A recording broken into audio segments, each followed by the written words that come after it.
Hello hi everyone. ఇవాళ కొత్త recipe వచ్చేసి పిల్లలకి డిన్నర్కి కానీ మార్నింగ్ బ్రేక్ఫాస్ట్కి కానీ ఇలా హెల్తీగా వెజిటేబుల్స్తో చేసి పెట్టేస్తే వాళ్ళు కడుపు నిండా తింటారు, కంటి నిండా నిద్రపోతారు. చాలా హెల్తీ, చాలా తక్కువ ఆయిల్తో చేసేసుకుందాం. ఫస్ట్ వచ్చేసి 1 కప్పు చాప్డ్ ఆనియన్స్ అంటే సన్నగా తురిమి పెట్టుకోవాలి. చాలా సన్నగా, ఇలా సన్నగా తురిమి ఏమి అంటుకోకుండా ఇలా పొడి పొడిగా చేసేసుకుందాము. తర్వాత వచ్చేసి అదే కప్పుతో 1 క్యారెట్, సేమ్ క్యారెట్ని కూడా అలాగే చాలా సన్నగా చాప్ చేసుకోవాలి. నెక్స్ట్ వచ్చేసి క్యాప్సికమ్, గ్రీన్ క్యాప్సికమ్, దీన్ని కూడా చాలా సన్నగా తరుముకోవాలి.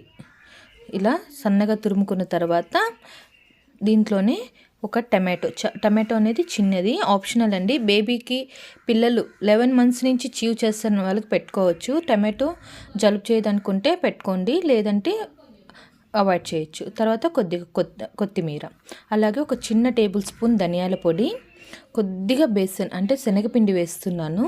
అది చిన్న టేబుల్ స్పూన్ వేస్తున్నాను, లేదు అంటే స్కిప్ చేసుకోవచ్చు.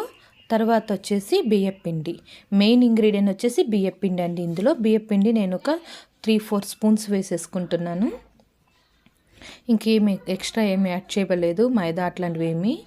చాలా టేస్టీగా ఉంటుంది. పిల్లలకైతే హెల్దీ అంటే best breakfast or dinner recipe. డిన్నర్లోకైనా పెట్టుకోవచ్చు. ఇలా పెడితే హెల్దీగా వాళ్ళు తినేసి హాయిగా నిద్రపోతారు. తర్వాత వచ్చేసి కారము రుచికి సరిపడా. ఇక్కడ కారం పాలకి పెప్పర్ అయినా లేదా గ్రీన్ చిల్లీ అయినా వాడుకోవచ్చు. టేస్ట్కి సరిపడా సాల్ట్, ఇవన్నీ వేసేసుకొని ఒకసారి మిక్స్ చేసుకుందాం. మొత్తము కొంచెం ప్రెస్ చేస్తూ మిక్స్ చేసుకుందాం. వెజిటేబుల్స్లో ఇవి వాటర్ ఉంటుంది కాబట్టి కొద్దిగా ప్రెస్ చేస్తూ మిక్స్ చేసుకుందాం, బాగా కలిపేసుకుందాం.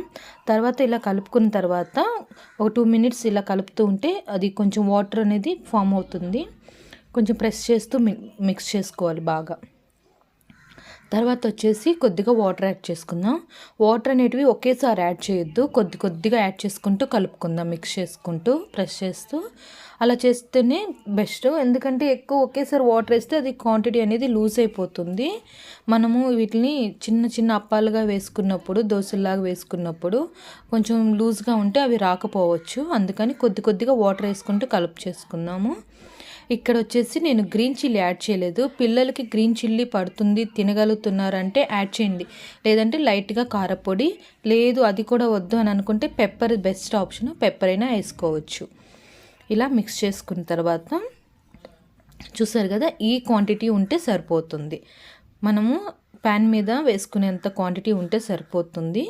ఇప్పుడు వచ్చేసి ఇది కలిపి పక్కన పెట్టేసుకొని ఒక ప్యాన్ పెట్టేసుకుందాం. నేనైతే ఐరన్ ప్యాన్ తీసుకున్నాను. ఇక్కడ మీరు నాన్ స్టిక్ అయినా తీసుకోవచ్చు, ప్రాబ్లం లేదు. ఐరన్ ప్యాన్ పెట్టేసుకొని మీరు ఆయిల్ పిల్లలకి కోల్డ్ గీ అవాయిడ్ చేస్తున్నారంటే 1 టేబుల్ స్పూన్ ఆయిల్ వేసుకోండి, లేదు అనుకుంటే గీతో అయినా వేసుకోండి, ఏదైనా నో ప్రాబ్లం. నేను గీ వేసేసుకున్నాను. గీ వేసుకొని 1 స్పూన్ వేసుకొని చాలా పలుచగా వేసుకుంటున్నాను, చిన్నవి. ఇలా చిన్న వేసేసుకున్నప్పుడు అవి సిమ్లో పెట్టుకుందాం. హైలో పెట్టుకుంటే కింద అయితే కుక్ అవుతుంది, కానీ పైన వెజిటేబుల్స్ అనేటివి త్వరగా కుక్ అవ్వవు. సో పైన కుక్ అయ్యేటప్పుడు మనకి అర్థం కాదు కదా, అందుకని ఫ్లేమ్ని లోనే పెట్టుకొని వేసుకుందాం. టూ సైడ్స్ సేమ్ అలాగే ప్రాసెస్లోనే లో ఫ్లేమ్లోనే కుక్ అవ్వాలి. చూసారు కదా ఎంత డెలిషియస్గా వస్తున్నాయో. పిల్లలకైతే ది బెస్ట్ అండి. ఇలా తరచూ చేసి పెడుతుంటే వాళ్ళు ఫుడ్ పిల్లలైనా సరే మారం చేయకుండా వాళ్ళే తీసుకొని తినేలాగా ఉంటుంది, అంత టేస్టీగా ఉంటుంది. ఖచ్చితంగా ఒకసారి ట్రై చేసి మీ పిల్లలకు పెట్టండి. ఎవరైనా తినేసేయచ్చు. అంటే 11 మంత్స్ బేబీ నుంచి పెట్టుకోవచ్చు, ఒకవేళ మీరు పిల్లలకి పళ్ళు వచ్చేసి తినగలుగుతున్నారు అని అనుకుంటే. సో నచ్చిందని అనుకుంటున్నాను వీడియో. నచ్చితే ఒక లైక్ చేయండి, అలాగే రిలేటివ్స్కి షేర్ చేయండి. Thank you.